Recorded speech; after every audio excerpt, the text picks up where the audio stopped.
All right, everyone. Thanks for joining me today. Okay, so I've got a video for you guys that I think is important for us to discuss. It's about U.S. Representative Matt Gaetz, who is proposing that U.S. send fighter jets to Niger and blow up Nigerian families just because this country decided to have their troops leave their country. So now you have a sitting U.S. congressman, Republican, who is on the floor of the House proposing that U.S. send fighter jets to go and kill African families, to go and blow them up, just because this one country decided that U.S. troop needs to leave their country. Okay, so we're going to talk about this because it's a conversation that is worth talking about. It is part of that conversation that we've been having regarding the invasion of white people in Africa and how white folks and the United States, as well as many other European countries, have had the audacity to go plant so-called bases, military bases in Africa. And they don't have one in their country. They don't have any African military base. Or will they allow such thing, by the way, in their own country? They have the audacity to go plant these bases in other people's territory, to invade in their own sovereign rights. And when that country decides that, you know what, you guys need to go, this guy, who is a congressman, right, who is part of the government, in retaliation of that request for them to leave, says, let's go and blow the Nigerians and any other third world country, right? Who dares to send our military base or close our military base or tell our troops to leave their country? How dare you? We're gonna watch, I will play you guys a video and we're gonna have a conversation about it. But before we do, I want to give kudos to my loyal fans who came through in the last 72 hours. In the last 72 hours, I received a generous donation on this platform from two of my very, very loyal fans who have been part of this channel and have been fans of this channel almost since day one. I received a large sum of $500 cash out from a fan who wishes to remain anonymous. She doesn't want to be identified. She doesn't want the public kudos that I like to give to you guys. But I have reached out to her to express my gratitude, to say thank you to her. And I truly, truly appreciate it. I know she's watching. So again, I want to say thank you to you. And then I also received $100 yesterday from another fan of mine who goes by the handle Royal Bloodline 1990. And she has also been a true fan of this platform. And I want to say thank you to her, to these two wonderful, wonderful women. And also to everyone who has donated. My Patreon seemed to also gain a couple of also members on the Patreon. And I want to say thank you to all of them. You know, the women on this platform just really, really amaze me. And I truly, truly appreciate the sisters on this platform. Truly, truly appreciate you all. And to everyone else that donates anonymously, or you donate through the cash, super chat, or become a Patreon member, I want to say thank you, because that shows me that you truly are appreciative of the work I do, and you are putting your actions, your money behind your support. And I want to say thank you again. Okay, so let's talk about this Oyibo devil who wants to destroy our people. I want you to look and listen to a video that he put out on the House floor regarding this, regarding as a retaliation of our people, Nigerians, right? Saying that, hey, listen, we want you to be out of here. Your presence in our country has done nothing but cause chaos in our country, and we want you to leave. Listen to Matt Gaetz, Representative Matt Gaetz, telling and proposing that U.S. send fighter jets to go kill Nigerian families. Mr. Speaker, I seek unanimous consent to enter into the congressional record Part 2 of the interim report that I have prepared for the House of Representatives entitled Unwelcome in Niger. Without objection. Mr. Speaker, I rise to warn this body of the deteriorating conditions in the African country of Niger and to give rise to the concern of service members and contractors. More than 1,000 of them right now are functionally being held hostage in Niger. They are being used as pawns during a negotiation that has left America at the bended knee of third world criminals and thugs as our troops seek medicine and fresh water and troop rotations. How did we get here with more than 1,100 Americans endangered right now in Niger? Well, it started back in March of 2023. Secretary of State Antony Blinken went to Niger and proclaimed that it was a model of resilience, a platform for great democracy. It would be where America would execute its Africa strategy. 1 year later, almost to the day, there was a coup in Niger. And guess who overthrew the government that we said was the great model of resilience?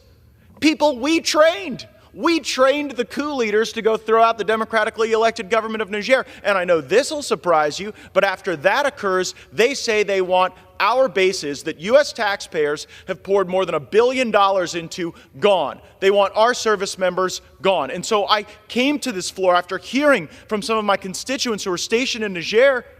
And after the overthrow of the government, there weren't resupply flights. They said, Congressman, we are going to be out of medicine in May if we don't get this sorted out. 3 days after I filed Part 1 of the report that I am supplementing today, the Biden administration announced that we will be leaving Niger. A welcome sign, I'm sure, but the leaving didn't actually happen. We have people who are now more than 200 days into a 180-day rotation, and while the negotiation regarding retrograde and withdrawal are ongoing, the government in Niger is using the well-being and health of our service members as leverage to get what they want out of our government. Our troops aren't getting medicine for malaria, for cholesterol, for their blood pressure, chronic conditions. And I have received the letters from the wives, from the fathers of the people who are in Niger now, and they say, we know that our family members are being extorted by the local governments when they try to leave, hundreds of dollars to even bring a bag through the airport. We know that Russians are behind the wire. You know what a real U.S. president would do? Say that C-130s are on their way to Niger today with the water and the medicine and the food our troops need, that they will have a full fighter pilot escort there. And if the Nigerian government or any other third world thug tries to even turn on their air defense systems, we should show those leaders and those thugs what the target package looks like on their houses and their family members, because it should not be Americans that are suffering because President Biden and Blinken are so embarrassed that their strategy in Africa failed that they're willing to let Americans' conditions deteriorate. They're willing to let our military spouses and family members wonder what's going to happen to their loved ones. We should show those leaders and those thugs, those third world thugs, what the American package looked like. Can you imagine that? This is the type of devil that has caused chaos all over the world. Can you imagine a man having the audacity to tell the United States to propose in public, on record, that the fact that this country tells the military people out there, the U.S. military, who have been occupying their country with this so-called fighting terrorism, which they have not done, right? The fact that that country, right, General Abdulhamid Tikiani decides that, you know what, you need to leave our country. The fact that the country says that, please leave, right? This guy is saying that they treat Americans badly. That they treat Americans badly, we need to send fighter jets and we need to go destroy them. I want you to take a look at these so-called treating Americans badly that he puts out there, because he's virtue signal.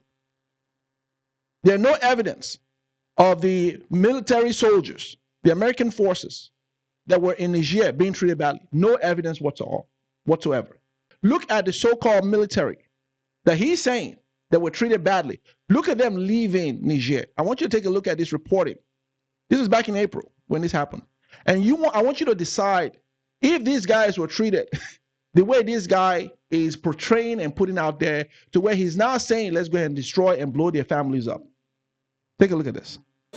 Passing down the torch, Colonel Maman Sanikiao and his men were given a final tour of the facilities as U.S. troops completed their withdrawal from Niamey Air Base 101 on Monday.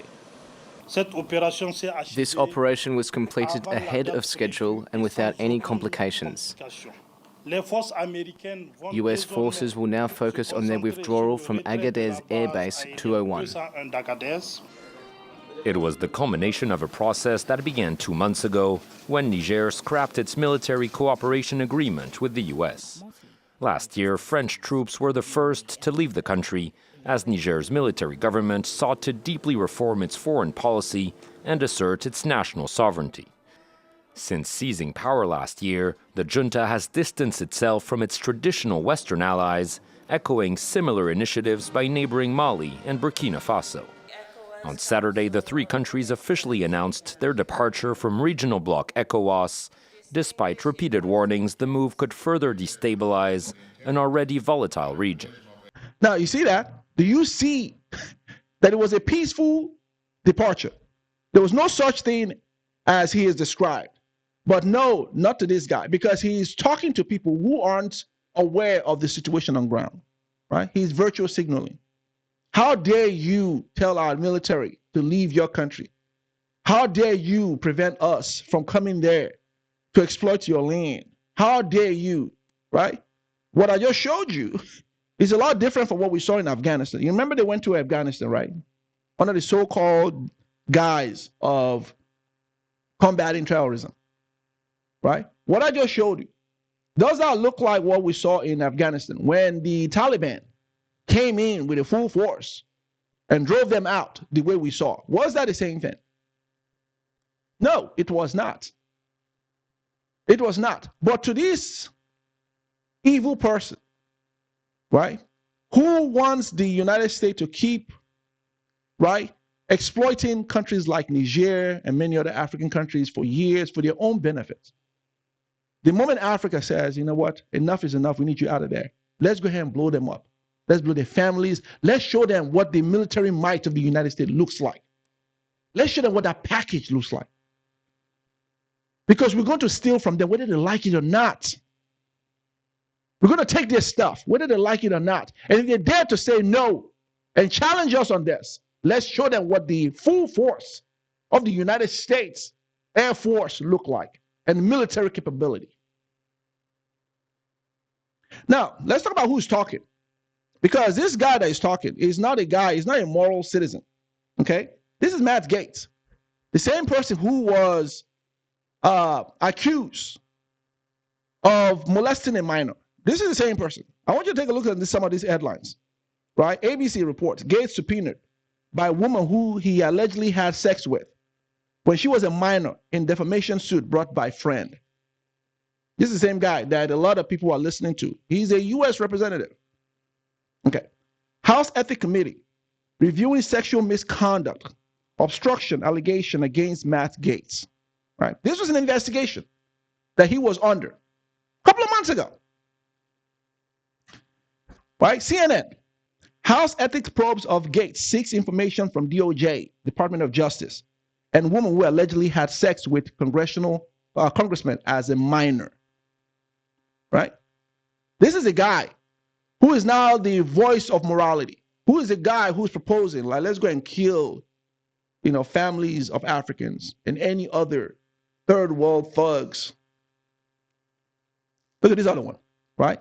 Representative Matt Gaetz subpoenaed in lawsuit regarding Joel Greenberg sex scandal. This is one of the women who was accusing him. This is a guy, right, who feels that his voice and his position in government is such that people need to listen to what he's got to say as relates to the situation in Niger. Now, you know why he's upset. You know why he's angry about the fact that Niger had the audacity to drive away these military occupiers in their country, foreigners in their country, right? It's because they were there to loot the resources of Nigerians, the uranium, right? Their natural resources, to take it. It was never about the so-called war on terrorism. It was never about that. Their presence in that country did nothing to reduce or curb the influence or the expansion of insurgencies in that country, which is why Nigerians told them to leave their country. They were there for their resources.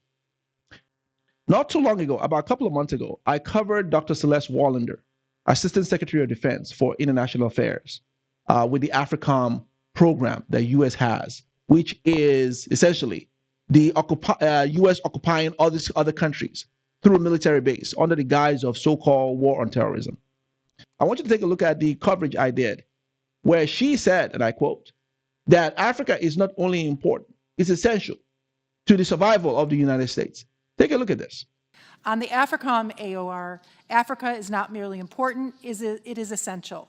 African partnerships are critical for the Department of Defense to maintain its technological edge, accomplish its geopolitical and strategic objectives, and power our future. Okay, so that is why the likes of this guy, Matt Gaetz, and many others are angry at the fact that Niger had the audacity to drive their military soldiers who are occupying their country away.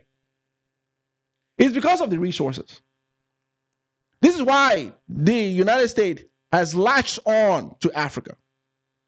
And ever since that happened in April, where Niger had the audacity to drive France out of their country, United States forces out of their country, they've gone to neighboring countries like Cote d'Ivoire, right, to go and set up shop, because they must be leeches on Africa. They must, because Africa has something they need to survive. See, the electricity, the roads, the infrastructures, they find facilities that the United States has come to build in this country. The way of life that they have has been at the backs of Africa.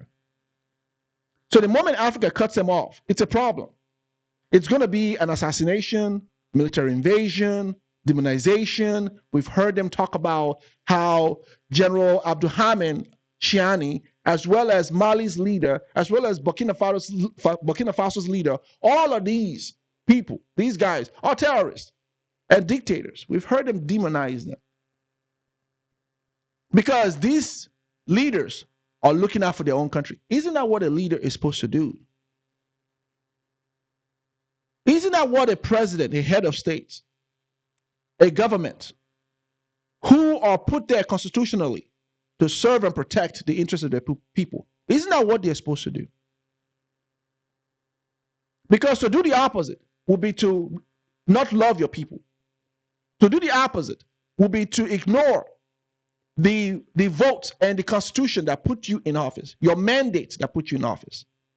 To not look out for your own people will be basically a ground for you to leave office.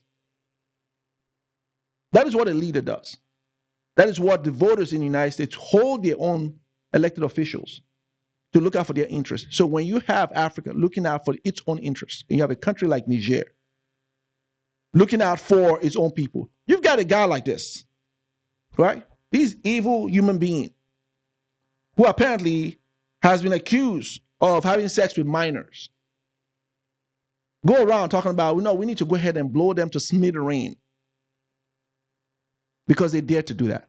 Now, the question I have for guys like this guy and many others is that please show me where Nigerian base is in the United States. Show me where any African military has planted a base in any city in the United States. Please help me understand this. Show me where anywhere in Africa, whether it's Nigeria, whether it's Niger, whether it's Burkina Faso, any of these places where U.S. has its base planted there, where they're also reciprocating by having these countries have their bases in their country as an exchange. Show me where. They wouldn't dare agree to such things. The American people, the government will never dare to agree to such things. What? Are you crazy? No. But somehow it's okay for them to go to a different country, invade, right? Because they need their stuff. See, this country was built on stealing from other people, exploitation. This country, from the founding of this country, it has been exploiting Africa. It was built on the backs of Africa. Slaves. Our Africans and our own people were the ones that built this country. They couldn't have their own people do the labor. That was one. They've always gone back there to take the resources, gold, diamond, uranium, phosphate, whatever you can think about, coal. It doesn't matter. They've always been there taking our stuff. And they have the audacity to now tell their own people, like, listen, the moment these countries in Africa, who are thugs according to these Oyibo devil, decide that they don't want us there or they want us out of their country, we need to go ahead and just blow their families up. We need to go ahead and blow their families up. How dare them? Because they're animals. They need to allow us to continue to steal from them. The moment any one of their leaders rises up, they'll say, hey, we don't want you stealing from our stuff any longer. Like what Ibrahim Traoré did in terms of their gold, by taking it back and telling some British mining company, like, yo, stop stealing our gold. You're done with this. Those are the type of things that warrants assassination, according to this part of the world. Because to them, they will want to see us, right, subjugated for the rest of our life. They don't see us as human beings. They don't care for our families. They don't care for our babies. They don't care for our women. They don't care for our men. They don't give a damn. All they care about is their livelihood, is their well-being. These are the ones that will dictate to the rest of the world morality. They'll tell the rest of the world how to police themselves, but they can't police their own evil way. It's okay for them. It's okay for him to be on the floor and say that nonsense and not get public outcry and backlash against that nonsense. Because to the people he's talking to, people that look like me and you are animals.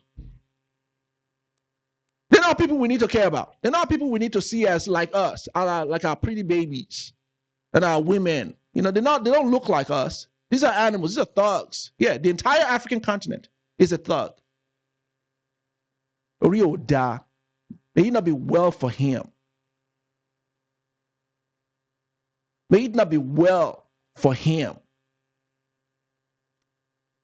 Because this is the type of thing we're dealing with. This is why Africa will never be allowed to excel and live. Because they've come to know that the problems in their country, which they've created, the lifestyle that they've glorified, lavish spending. This is what this country was built on. Everything about this country is phantom. There's nothing real about it. There's nothing real. All the fancy buildings you're seeing, all the fancy roads, all the fancy cars, all the gadgets. This country is in debt. And that debt is breaking the backs of this country. There's nothing real. Everything's artificial. That's why it's called a phantom economy.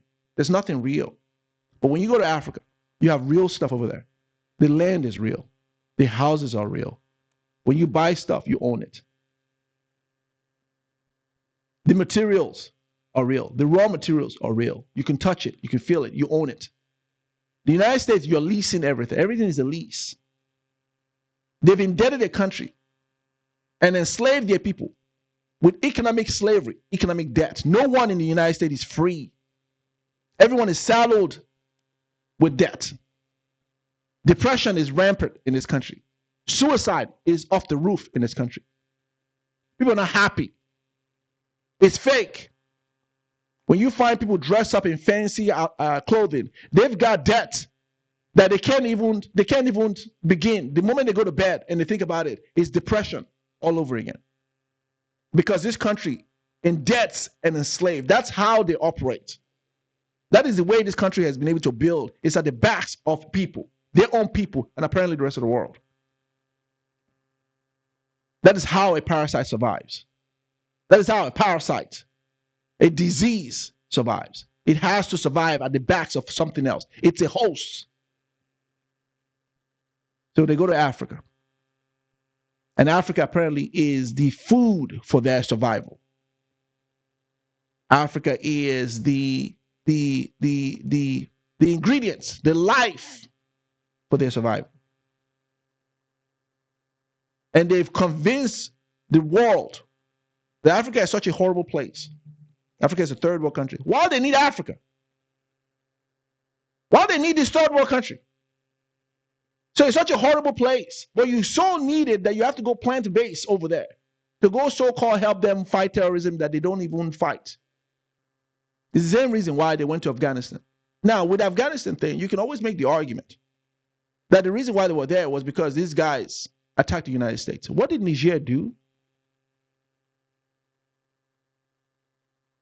When did Nigerians attack the United States to where they now had to go and plant a military base in their country? When? Somebody please help me understand this. Somebody tell me the history. Tell me when that happened. When did Burkina Faso? When did Mali? When did Chad? When did any African country, whether they're in the Sahel or in the West African bloc, when did any one of those African countries? The answer is never. It's never happened to justify them being in that country. But no, they're in that country because they're stealing like they've always done for years to survive. And then they look down on people that look like us and say, hey, why are you in our country? You need to leave. Or how dare you send our military away?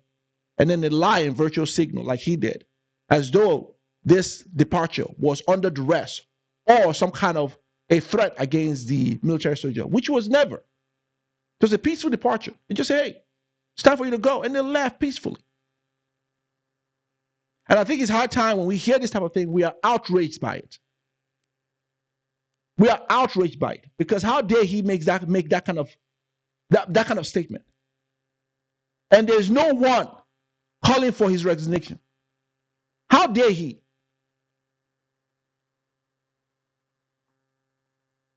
So we need to know where our fight is and who our fight is with. Our fight is not with everyone in America. Our fight is not with everyone, every white person. No, our fight is with devils like this guy. Right? Our fight is with devils like this guy who eat at the backs of the suffering of other people, who exploit other people, and then have the audacity to say, let's go kill their families. When they say, hey, no, we don't want you exploiting us anymore. Imagine that. Our fight is against those type of people. And it's our job to make sure that when we see these types of things, we call it out, we fight against it, we stand against it. Because parasites like these types of people who exploit our people in our country should not be made to have their job and made to just kind of walk around and say things under the guise of freedom of speech. Advocating violence against other people, destruction of other people. Or you die, and may you not be well for Matt Gaetz. Anyway, thank you all for watching. Please like the video, share the content, subscribe to the channel, and I'll see you Nu vill all. jag kunna ge tillbaka allt jag inte kunna ge förut. Det finns ingen annan där som kan stå här by my side, oh why. Sättet du rör på det får mig att dö för det baby. För de här yardis, de vill ju bara dra ner oss. Men du är fett och vanlig. Och det jag lägger all min tid och jag vill ha dig. Du får mig känna safety. Jag kan nog leda dig baby. Och jag kommer aldrig